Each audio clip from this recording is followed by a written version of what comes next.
लीलादुङ्गस्तनकदृढी सुत्यभोक्तकृष्णं पारात्यं स्वं सदस्रसिद्धिमुद्यापयन्तीं शोषिष्ठायां सृजिनिगडितं या बलाकृत्य पुङ्क्ते गोदादस्यै नम इदमिदं भूय एवास्तु भूयः அன்னவயல் புதுவை ஆண்டாள் அரங்கற்கு பண்ணு திருப்பாவை பல்பதியம் இன்னிசையால் பாடிக் கொடுத்தாளர் பாமாலை பூமாலை சூடிக் கொடுத்தாளை சொல்லு சூடிக் கொடுத்த சுடற்கொடியே தொல்பாவை பாடி எரள வல்ல வல்வளையாய் நாடி நீ வெங்கடவர்க்கு என்னை விதி என்ற இம்மாற்றம் நாம் கடவா வண்ணமே நல்கு.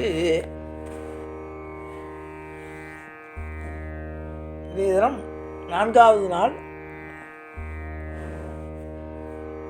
ஆழிமழைக்கண்ணா ஆழிமழைக்கண்ணா ஒன்று நீ கைகரவேல் ஆழியுள் புக்கு முகந்து கொடு ஆர்த்தேரி ஊழி முதல்வன் உருவம்போல் மெய்கருத்து பாழியந்தோளுடைய பத்மநாபன் கையில் ஆழிபோல் மின்னி வலம்புரி போல் நின்று அதிர்ந்து தாழாதே சாரங்கமுதைத்த சரமழை போல் வாழ உலகினில் பெய்திடாய் நாங்களும் மார்கழி நீராட மகிழ்ந்தேலோரும் பாவாய். இன்றைய தினம் நாச்சியார் மழைக்கு அதிபதியாகிய பெருமாளை பார்த்து சொல்றார். ஏன்னா பெருமாளை மழையவே பெருமாளை பார்க்கிறார். ஆழி மழைக்கண்ணா இல்லை பெருமாளை பார்த்து சொல்லும்போது முதல்ல சொருபலட்சணத்தில் சொல்லும்போது பெருமாள் எப்படி இருப்பார்னா கார்முகில் வண்ணன் முகில் போல இருப்பார்னா முதல் பாசுரத்தில் சொன்னாலா இல்லையா, கார்மேனி செங்கன் அப்படின்னு. மழை போன்ற மேகமுடையவன். மழை வரும்போது நமக்கு ஒரு சந்தோஷம் இருக்கும். மேகங்கள் கூடி கருமுகிலாக அந்த மழையை பார்க்கும்போது நமக்கு ஒரு சந்தோஷம் ஏற்படும். மயில் கூட தொகை விரித்து ஆடும் அந்த கார்முகில் கண்டா. மனசுக்கு ரம்யமாக இருக்கும். அப்போ சில்லுன்னு ஒரு காற்று அடிக்கும். மனதுக்கும் உடம்புக்கும் எதத்தை தரக்கூடியது அந்த மழை மேகம். பகவான் அதே மாதிரி மழை மாதிரி அருள் மழை பொழியக்கூடியவன். அதனால தான் ஆழி மழைக்கண்ணா. ஏன்னா அந்த மழைக்கு வந்து ஆர்ஜின் மூலம் எதுன்னு கேட்டால் கடல் தான். கடல்ல இருந்து தான் அந்த மழை தண்ணீராக மேலே பொழிக்கிறது. அது தண்ணி எங்கேருந்து கிடைக்கிறதுனா அந்த மழை மேகத்துக்கு தண்ணீர் எதிலிருந்து கிடைக்கிறதுனா கடல்ல இருந்து கிடைக்கிறது. இது சயின்ஸு கண்டுபிடிச்ச இதை ஆயிரக்கணக்கான வருஷங்களுக்கு முன்னால் நாச்சியார் சொல்கிறா பாசுரத்தில். ஆழி மழைக்கண்ணா ஒன்று நீ கைகரவேல். இப்போ மழை பெய்யணும்னு வேண்டா. நேற்றுக்கு அழகாக சொன்னான். என்ன சொன்னான்? மழை பெய்யணுங்கிறதுக்கு தீங்கின்றி நாடெல்லாம் திங்கழும் மாறி பெய்யுதுன்னு நேற்று சொன்னான். மழை எப்படி இருக்கணும்? தீங்கு இல்லாமல் மழை பெய்யணுமா? நேற்று கேட்டுட்டா. அதை மழைக்காக பெருமாளுக்கு ஐடியா கொடுக்குறா. நீ ஒன்று மழைக்காக எனக்கு கஷ்டப்பட வேண்டாம். உனக்கு மழையை எப்படி நீ மழை பெய்யணுங்கிறதுக்கு மழை எப்படி பெய்யுங்கிறது சொல்கிறான். மழை எப்படி பெய்யணும்னு சொல்கிறான். ஆழி மழைக்கண்ணா ஒன்று நீ கைகரவேல். ஒன்றும் செய்ய வேண்டாம். ஆழியுள் புக்கு முகந்து கொடு ஆர்த்தேரி. நீ எங்கேருந்து எடுக்கணும்னா இதுக்கு தண்ணியை எனக்கு மழை வேணும், நான் எங்கே போவேன்னு கேட்குறியா? அதுக்கு சொல்கிறேன் ஆழியுள் புக்கு. நிறைய சமுத்திரத்தில் நிறைய தண்ணி இருக்குது. ஆழியுள் புக்கு முகந்து கொடு ஆர்த்தேரி. அது ஆழியில் இருக்கக்கூடிய தண்ணியை முகர்ந்து ஆர்த்து ஏரி மேலே ஏறு. அது ஆவியாக எடுத்துட்டு ஆர்த்தேரி. எப்படி வரணும்னா லேசாக வெள்ளை வெள்ளையர் மழை பெய்யக்கூடாது. ஊழி முதல்வன் உருவம் போல் மெய்கருத்து. ஊழி முதல்வன் யாரு? பெருமாள் தான். நாராயணனே நமக்கே பறை தருவான்னு சொன்னாரா இல்லையா? எல்லாத்துக்கும் முதல்வன். நம்மாழ்வார் அழகா சொல்வார். உயர் வர உயர் நலம் உடையவன் எவனவன், மயர் வர மதிநலம் அருளினன் எவனவன், மயர் வரும் அமரர்கள் அதிபதி எவனவன், துயரரு சுடரடி தொழுதெழு மனமே. அப்படிப்பட்டவன் தான் நமக்கு துயரத்தை அறுக்க முடியும். அதனால இந்த ஊழி முதல்வன், எல்லாவற்றுக்குமான முதல்வன்.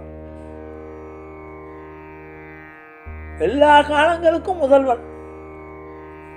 இப்போ கொஞ்ச நாளைக்கு நான் முதல்வர்னு சொல்லிட்டு அப்புறம் அடுத்த 5 வருஷம் நமக்கு நிச்சயம் இல்லை. அப்படிப்பட்ட முதல்வர் இல்லையா? ஊழி முதல்வன். நானா ஊழிக்காலம் வரைக்கும் இவன் தான் முதல்வன். ஊழி முதல்வன் உருவம் போல் மெய்கருத்து. அவனை மாதிரி அவனுடைய கருமேக நிறம் நமக்கு கண்ணை கரிக்காத ரம்யமாக சந்தோஷத்தை கொடுக்கக்கூடிய ஊழி முதல்வன் உருவம் போல் மெய்கருத்து. சரி, கருத்தாச்சு. அப்புறம் என்ன பண்ணும்? பாழியந்தோளுடைய பத்மநாபன் கையில் ஆழி போல் மின்னி. எப்படி மின்னணும்? மழை மேகம் கூடிடுத்து, மேகம் கூடி அப்படியே பொழியக்கூடாதான். மின்னல் மின்னல் வெட்டி இடி இடித்து மழை பெய்யுமா? ஊழி முதல்வன் உருவம் போல் மெய்கருத்து பாழியந்தோளுடைய பத்மநாபன் கையில் ஆழி போல் மின்னி. பகவான் கையில் இருக்கிற சங்கு சக்கரம். பிரதிபடை ஸ்ரீனி பீஷணா வரகுணஸ்தோம பூஷணா ஜனிபயஸ்தான தாரணா ஜகதவஸ்தான காரணா. இந்த உலகத்துக்கெல்லாம் காரணகர்த்தாவாக இருக்கக்கூடிய பெருமாளுடைய கையில் இருக்கக்கூடிய சங்கு சக்கரம். ஊழி முதல்வன் உருவம் போல் மெய்கருத்து பாழியந்தோளுடைய பத்மநாபன் கையில் ஆழி போல் மின்னி. சக்கரம் எப்படி கோளைய தளநீளம் கோடி சூரிய பிரகாசம்னு சொல்லுவார். அந்த பிரகாசமாக இருக்கக்கூடியது போல மின்னல் மீட்டணும். ஆனால் மின்னல் மீட்டினா மாத்திரம் போராது. ஆழி போல் மின்னி வலம்புரி போல் நின்று அதிர்ந்து. பகவானுடைய கையில் இருக்கக்கூடிய சங்காழ்வார் இருக்கார் இல்லையா? ஒரு கையில் வலது கையில் சக்கரத்தாழ்வார், இடது கையில் சங்காழ்வார். 2 பேரும் ஆழ்வார்கள் பெருமாள் கைங்கரியம் பண்ணுறதுனால. அந்த சங்கானது பெருமாளுடைய வாயினால் ஊதும் போது அது ஒரு அதிர்வாக இருக்குமா. பின்னால் ஆச்சியார் இன்னொரு இடத்துல சொல்லுவாள், அந்த சங்கோடு பொறாமைப்படுவாள். அந்த சங்கு பெருமாளுடைய வாயில் போய் நெருக்கமாக வாயில் போய் அதோட உதடு படுறதேன்னு சொல்லி கற்பூரம் நாருமோ கமலப்பூ நாருமோ அப்படின்னு பாருவா. அந்த வாசனை எப்படி இருக்கும்? பெருமாளுடைய வாயில் இருக்கிற வாசனை நீ தானே அனுபவிச்சிருக்க, நீ சொல்லுன்னு அந்த சங்கிட்ட கேட்பான். அப்படி ஆழி போல் மின்னி வலம்புரி, அவர் பெருமாள் இருக்கிற கையில் இருக்கிற வலம்புரி சங்கு, வலம்புரி பாஞ்சசன்யம்னு பேர். வலம்புரி போல் நின்று அதிர்ந்து எப்படி இருக்கணும்? தாழாதே சாரங்கம் உதைத்த சரமழை போல்.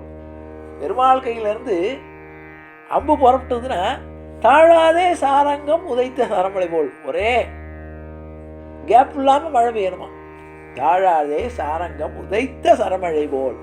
பெருமாள் கையிலேருந்து புறப்பட்டேன், வில்லிலேருந்து புறப்பட்டேன், அஸ்திரங்கள் மாதிரி வரணுமா, அஸ்திரம் மாதிரி வரணுமா மேலேருந்து. தாழாதே சாரங்கம் உதைத்த சரமழை போல். இங்கே தான் தாயார் முத்தாய்ப்பா சொல்கிறார், வாழ உலகினில் பெய்திடாய். நீ பெய்யக்கூடிய மழை எங்களை வாழ வைக்க வேண்டும். போன பாசத்தில் என்ன சொன்னால், தீங்கின்றி நாடெல்லாம் திங்கள் முன்மாறின்னு செய்தா. அந்த மழைக்கு கண்டிஷன் என்ன? கண்டிஷன் போனதில் தீங்கின்றி மழை பெய்யணும்னா இப்போ நாங்கள் எங்களை வாழ வைக்க மழை பெய்யணும். வாழ உலகினில் பெய்திடாய், நாங்களும் மார்கழி நீராட மகிழ்ந்தேலோ ரொம்பவாய். அப்படி மழை பெஞ்சதுன்னா நாங்கள் மார்கழி மாதம் நீராடுவதற்கு ரொம்ப சந்தோஷமாக இருக்கும். மார்கழி நீராட மகிழ்ந்தேலோ ரொம்பவாய்ன்னு. அதாவது இந்த பாசனத்துக்குள்ள சிறப்பு என்னன்னு கேட்டால், மழை எப்படி பெய்யணுங்கிறத, எப்படி பெய்யும் எப்படி பெய்யணுங்கிறத பல 100 வருஷங்களுக்கு முன்னால் இந்த தினம் விஞ்ஞானத்தில் கண்டுபிடித்து சொல்லக்கூடிய விஷயங்களை நாச்சியார் தன்னுடைய பாசனத்தில் சொல்லி இருக்கிறாள். மழையிலும் பகவானை பார்த்தான். மழைக்கு அதிபதியாக பகவானை சொல்கிறான். ஆழி மழை கண்ணாங்கிற. ஏன்னா ஆழிக்கும் அதிபதி அவன் தான். ஏன்னா ஆழியில் படுத்திருக்கிறவன் தானே. பார்க்கடலில் சயனம் பண்ணியிருக்கிறவன் தானே பெருமாள். அதனால ஆழிக்கும் அவன் தான் அதிபதி, மழைக்கும் அவன் தான் அதிபதி. ரெண்டுலேயும் அவன் கண்ணனை பார்க்குறான். ஆழி மழை கண்ணா என்று பாடுகிறான். என்ற அளவில் 4வது பாசுரத்தாகிய ஆழி மழை கண்ணாவை என்று நாச்சியாருடைய திருவாக்கியின் மூலமாக அனுபவித்தோம் என்று கூறி நிறைவு செய்கிறேன். ஜானகி காந்த ஸ்மரணே. ஜெய ராமராம் சத்குரு மகாராஜ் கி ஜெய். ஆஞ்சநேய மூர்த்தி கி ஜெய். அறியாத பிள்ளைகளும் அன்பினால் உந்தன்னை சிறுபேரழித்தனம் சீறி அருளாத இறைவா நீதாராய் பறையேலுரம்பாவாய் இறைக்கும் ஏழையில் விரவிக்கும் உந்தன்னோடு இன்றோமே ஆவும் நக்கிய நாம் ஆட்செய்வோம் மற்ற நம் கமங்கள் மாற்றியலோ ரம்பாவாய் செங்கன் திருமுகத்து செல்வத் திருமாலார் எங்கும் திருவுருள் பெற்று இன்புரு ரம்பாவா ஹரே ராம ஹரே ராம ராம ராம ஹரே ஹரே ஹரே கிருஷ்ண கிருஷ்ண கிருஷ்ண ஹரே ஹரே கோவிந்த ராம சங்கீர்த்தனம் கோவிந்தா ஹரி கோவிந்தா.